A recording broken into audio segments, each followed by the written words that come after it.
بسم اللہ الرحمن الرحیم۔ دوستو، ایک شکاری نے اپنے کندھے پر تیر کمان رکھی ہوئی تھی اور صبح سویرے صحرا کی طرف چلنے لگا۔ وہاں ایک جنگل دیکھا جو بہت خوبصورت اور پرندوں سے معمور تھا۔ درختوں پر بہار کا ڈیرا تھا اور خوبصورتی ملاتم تھی۔ نیز نگیاں چھائی ہوئی تھیں اور نظر ایک جانور پر پڑی جو کہ ہریل تھا۔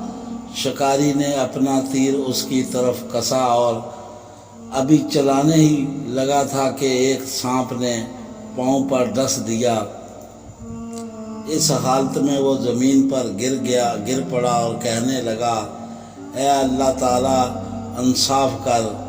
غیب سے آواز آئی کہ تو کسی اور کی جان لینے کی غرض سے چھپا بیٹھا تھا کہ قسمت نے تیری جان لے لی۔ جیسی کرنی ویسی بھرنی، نہ مانے تو کر کے دیکھ۔ جنت بھی ہے دوزخ بھی ہے، نہ مانے تو مر کے دیکھ۔ دوستوں، ہماری کہانی پسند آئے تو دوستوں میں لائک اور شیئر کریں، ہمارے چینل کو سبسکرائب کریں، بیل آئیکن کا بٹن ضرور دبائیں۔ ہمیں دعاؤں میں یاد رکھیں۔ اللہ حافظ۔